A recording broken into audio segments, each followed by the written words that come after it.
que é a sua recomendação para quem quer estudar, para quem quer aprender, para quem quer dominar uma área como você domina hoje? É uma coisa muito antiquada que não se faz mais, que a gente chama de HCC. Você tem... Posso falar o que significa isso? Fica à vontade aqui. Você fala uma coisa pior do que eu já falei nesse canal, Paulo. A gente tem um troféu guardado naquela sala ali, tá? Tá bom, é um método, né, de conhecimento muito antigo, mas funciona pra caramba. Você senta na mesa, abre um livro na sua frente e faz o chamado HCC. Hora de cu na cadeira. Funciona para um caralho. Você quer saber, cara? E funciona. Mas é difícil, né? Porque a gente tem vivido essa coisa de respostas rápidas, né? Às vezes você chegou até a comentar essa coisa nossa resposta às vezes tem que vir num tweet, tem que vir no não sei o quê. E, pô, às vezes você pega um desafio de abrir um livro de 1000 páginas. Eu vejo os livros de medicina da minha madrasta, vejo o livro de medicina da minha irmã. E falo, pô, pra ler isso daqui não tem um tweet, você não resume isso daqui. Não tem um resumo de como funciona o esqueleto, né? É que o costume também de leitura mudou, né? A gente lia no colégio Ilíada, Odisseia, né, que são livros razoáveis, né? E a nossa Barça tinha 8 volumes de 1500 páginas cada, e a gente ficava olhando aquilo, né? A questão é, pensa que eu acredito que hoje, por conta da demanda da tecnologia, a facilidade do contato e a quantidade de informação, existe uma ansiedade latente na sociedade. Exato. Tá? E uma sociedade latente é demonstrada à medida que você percebe que existe uma urgência não justificada por respostas de perguntas que não têm, às vezes, muita relevância. Alguém te manda uma mensagem pelo WhatsApp, 11h30 da noite, você já está dormindo, você, 5 minutos sem responder, a pessoa já manda embaixo um ponto de interrogação, como se, responde. Mas será que se essa pessoa tivesse que levantar para ligar no telefone discado, ela faria essa pergunta? Ou será que ela fez isso só porque o celular dela está do lado do criado mudo? Então, essa ansiedade latente das pessoas faz com que, inclusive, o pensamento ele funcione de uma forma que não é uma forma, eu não diria saudável, porque não é essa expressão, mas é uma forma reativa. Você tem ideia de qual a velocidade que você pensa em números de palavras por minuto quando você está estressado, Edson? Na minha cabeça de pato Donald, Paulo? Sim. Deve passar 1 bilhão de xingamento quando eu tô puto. Fácil. 1 bilhão não chega a ser, mas pensa assim, o número de palavras, por minuto. Sei lá, umas 100. São 1000 palavras por minuto. Caramba. Entendeu? Porque a gente fica fora de si quando a gente está nervoso, ansioso. E aí a gente acaba levando isso pro estudo. Só que o estudo ele é importante, ou a leitura ela é importante, porque ela faz o quê? Ela faz uma lentificação do seu pensamento. Por isso que quando eu tenho pacientes que têm dificuldade de acesso ao sono, né, a primeira coisa que eu pergunto para eles, antes de recomendar qualquer tipo de medicação ou tratamento é: você tem televisão no seu quarto? Você deixa o seu telefone do lado da sua cama? Você fica olhando rede social antes de dormir? Essa comunicação ela é mais próxima da ansiedade do que, na verdade, do que é a necessidade que a gente tem de se controlar numa fase antes do sono. Por que você pegar um livro te faz bem à noite? Porque quando você abre um livro e começa a ler, você obriga a tua mente a funcionar na velocidade da sua leitura. Então aquilo te desacelera e te coloca num ponto bom para dormir. Se você teve uma apreensão boa, você vai sonhar com aquilo que é a última coisa que você leu, de alguma forma. Porque é assim que as memórias processam no nosso cérebro, né?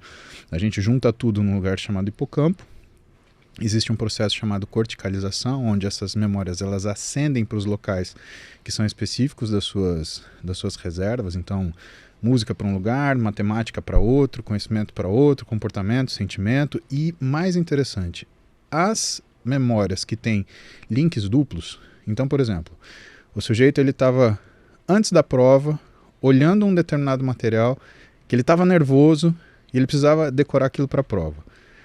Aquela ansiedade com que ele estuda aquilo faz com que ele guarde aquilo, não só numa área emocional, como numa área racional também. Então, tudo isso fica pulando o nosso hipocampo para, durante o sono, ser guardado. Só que se você não acalma esse processo, o que acontece? Você começa a ter uma disrupção da sua capacidade de dormir. Se você tem isso, você começa a não ter um processo de recuperação adequado, você não tem uma fixação de memória adequada. Pode ver que aquele dia que você foi assistir, por exemplo, 24 horas, eu viciei em 24 horas. Baita de uma série, denuncia idade também. Exatamente. ou o Jack Bauer, ele ia morrer ou ia acabar o mundo. Então era uma alternância, né? Você assistiu o capítulo 1, Jack Bauer vai morrer, puta, tem que ver. Aí vai acabar o mundo, puta, ele tem que salvar o mundo. Aí o Jack Bauer vai morrer. Aí você assistiu já 8 episódios, já são 3:30 da manhã, você vai acordar às 5, já lascou. Você não consegue dormir de ansiedade, porque você não consegue, né, pensar que você vai dormir 1h30 só. Então a forma que você trata isso e a forma que a sociedade coloca a gente para funcionar, a gente tem poucos remédios. E um dos remédios é uma coisa que a gente não faz mais, estudar no livro. Forçar ao seu cérebro a desacelerar, que é dos recursos mais importantes quando você se vê numa situação de emergência e você precisa tomar uma atitude que seja sadia e não rápida. Uma atitude que seja sábia e não simplesmente para marcar uma posição. É aquilo que o Daniel Kahneman, que é um cara que ganhou o prêmio Nobel, ele trata num livro dele chamado Rápido e Devagar. Excelente livro. Excelente livro. Eu ganhei da minha madrasta, né? Quando no momento que eu estava fazendo muita coisa ao mesmo tempo e eu reclamei para ela, falei, eu tenho dificuldade às vezes de tomar uma decisão. Ela falou, então, você não tem dificuldade de tomar uma decisão, você sabe que decisão você tem que tomar. A questão é, você tem dúvida se você toma rápido ou a lenta. E essa é a sabedoria que você precisa adquirir. E esse treinamento vem desse livro, que você desacelera para ler, compreender e aplicar, né? Não, eu fico louco quando tem aqueles canais que dão resumos de livros, tipo, resumindo rápido e devagar em 5 minutos. Bicho, você já ferrou o propósito do livro no seu vídeo, sabe? E conheço gente que, não, eu li tantos livros porque eu li os resumos.